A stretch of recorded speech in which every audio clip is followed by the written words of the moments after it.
Hi everyone. अपने histopathology में एक टॉपिक और है frozen sections technique. DMLT second year में है ये। इस टेक्निक द्वारा एग्जामिनेशन के लिए टिश्यू सेक्शंस को तुरंत कुछ ही मिनट्स में तैयार किया जाता है। यह टेक्निक मैनली शीघ्र ही डिजीज़ को डायग्नोस करने हेतु अपनाई जाती है। ऑपरेशन करते टाइम सर्जन को अक्सर तुरंत डिजीज़ डायग्नोसिस करने की आवश्यकता होती है, तो इसके लिए वह पेशेंट के बॉडी से निकाले गए टिश्यू को लेबोरेटरी में भेज देता है।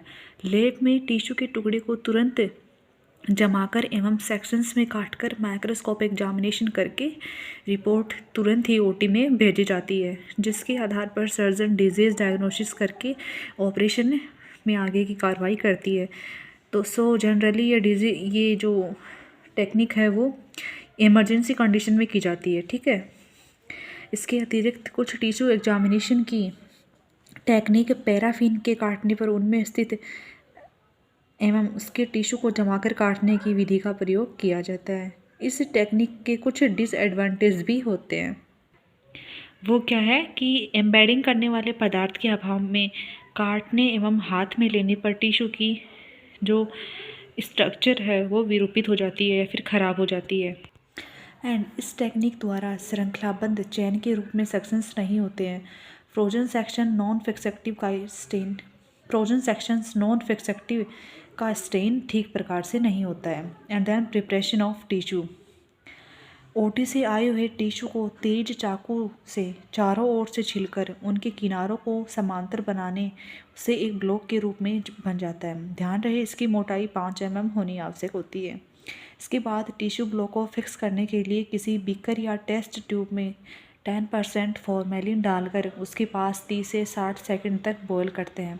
एंड देन इसके बाद इसे डिस्ट्रीब्यूटर से वॉश करते हैं।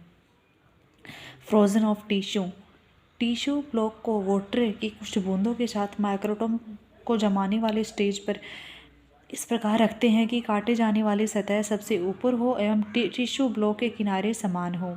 आप टिश्यू ब्लॉक को तर्जनी, अंगुली या ग्लास साइड से पकड़कर थोड़ा सा कार्बन डाइऑक्साइड गैस के ऊपर पलटते हैं।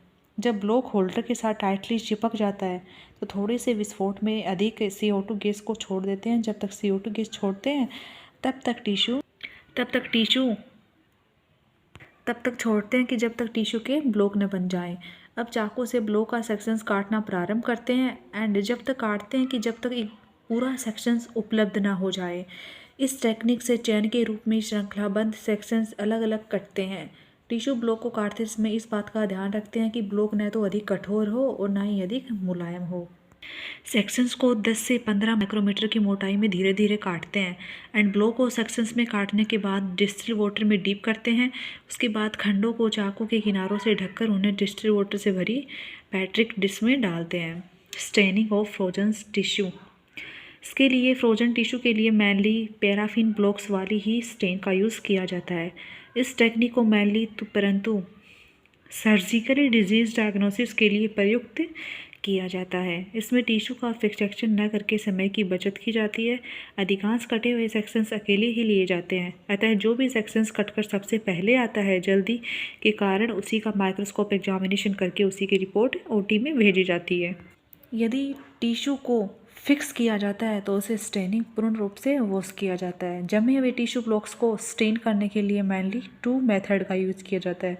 फर्स्ट है हेमेटोजाइलिन ईओसिन स्टेन, जो अपने पिछले वाली वीडियो में पढ़ा था। अगर आपने नहीं देखा तो जाके देख लेना। और हाँ, अगर आपने चैनल को सब्सक्राइब नहीं किया है तो चैनल को सब्सक्राइब कर दो।